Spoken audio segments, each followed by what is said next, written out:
Hi everyone, welcome back to my Java tutorials. In this channel, I make Java videos every day, so if you're new here, consider subscribing. So, in my previous video, I taught you Java if statement, why do we use it, and how to write if statement, and what does the if statement do. Yeah, so okay, so in today's video I'm gonna be teaching you guys Java for loop. Java for loop. Okay, so what is Java for loop used for? Well, Java for loop is used or is it iterates it iterates any set of statements multiple times. So if you don't understand what I'm really trying to say, or you're just confused, don't worry. I'm gonna be showing you some examples by using Java for loop. Okay, so first of all, how do we write Java? How do we write Java for loop? Well, first of all, we'll start by writing for, and then we need to write parentheses. It's just like if statement, while loop, and other loops. So you have to always write those parentheses and write your condition you want. So like for example, int I is equals to 0. Yeah. And then I is less than 10.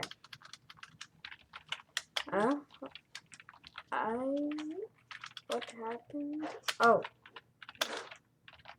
I is less than 10, semicolon, I plus plus. And also, I forgot to mention that every time you write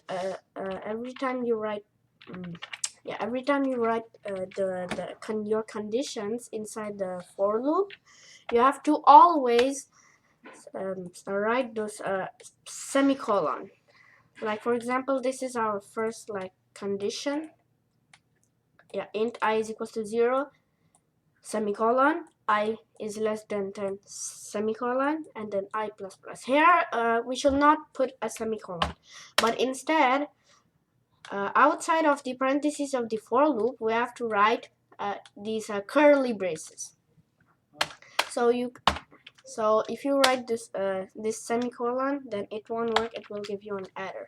So you should always write these curly braces, just like if statement, okay? And if else and else if. Yeah. So what does this condition mean? Well, basically, int I is equals to 0. So we are setting I to the value of 0, and then I is less than 10, which means 0 is less than 10, which is true, and Java will accept it. I plus plus basically means that it's gonna increment or decrement. So you can check out my video where I was teaching you guys Java increment and decrement. So yeah, don't forget to check it out. Yeah, if you don't understand what this I plus plus means in the for loop. Yeah, so I plus plus is just for incrementing. So it basically means it's gonna increment, add 1, 0 plus 1 plus 2 plus 3 until 9. Until 9, because we need to put exact so we need like the we want to increment it like exactly till 10, you know. So we don't want to like do it until 9, because look, 0 1 2 3 4 5 6 7 8 9. Look, 10 when we start with 10, it's gonna give us the result 9.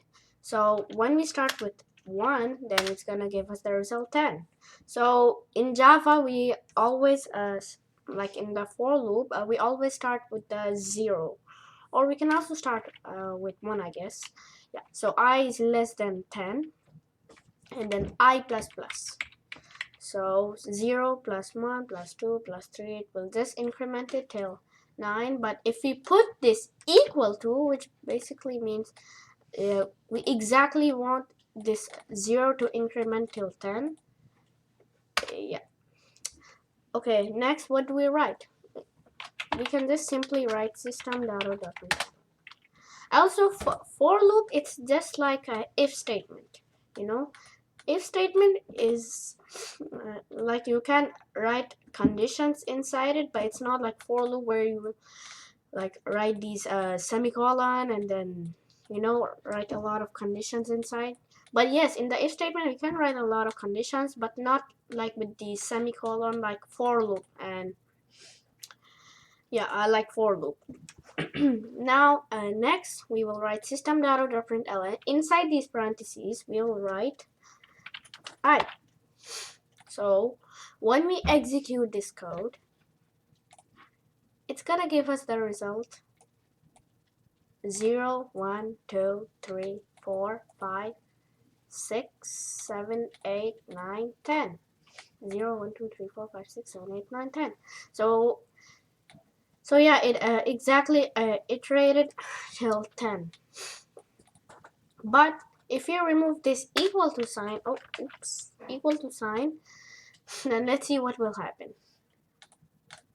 Then 0, 1, 2, 3, 4, 5, 6, 7, 8, 9. Because we are starting with 0, and when we start with 0, it ends up with 9. But when we start with 1, it ends up with 10. Yeah, so we can do a lot of things with for loop. And there are different types of for loop, like nested for loop, normal for loop, and like other like loops.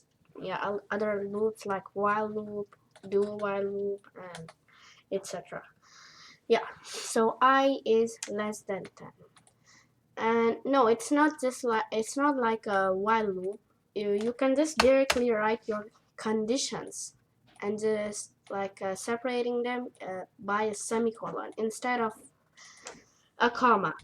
So it's not like while loop that you should write int I equals to 0, and then no, it's not like a while loop. So yeah, if you want to check out my video where I was teaching you guys yeah, so where I was teaching you guys while loop, like not exactly like the whole while loop, like I will teach you in another video, like while loop where we use while loop for the if statement or system.out.println, I guess.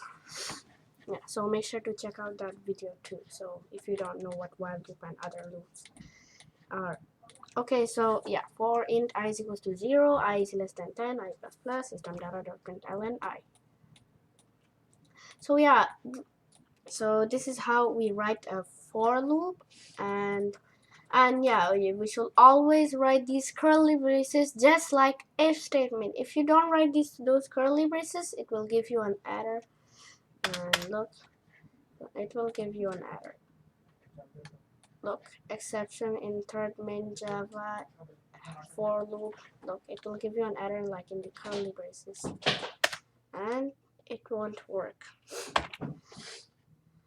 So yeah, you should always write these curly braces every time you write a for loop. But if you write nested for loop, like for the second for loop, you should not write those curly braces if you are writing nested for loop. And if you don't know nested for loop is, I will be teaching you in another video, because I still haven't taught you guys what is nested if statement, nested for loop, yeah, so that is basically just like advanced stuff, I guess.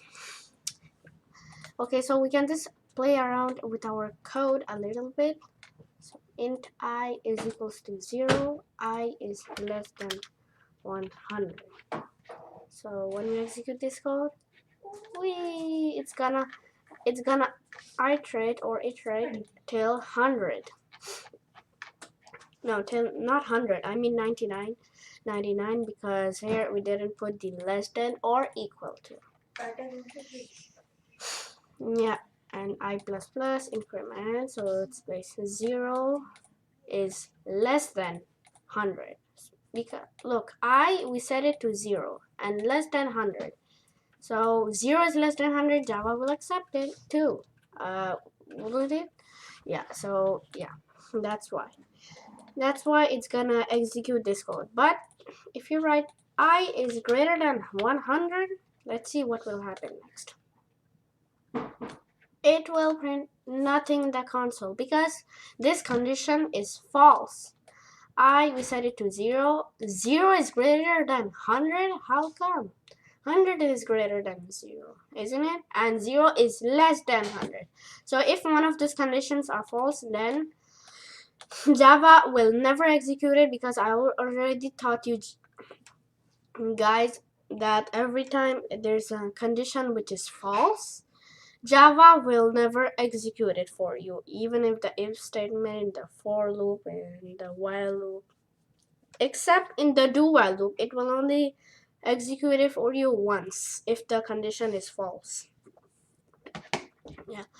So, and yeah, guys, that's it for today's video.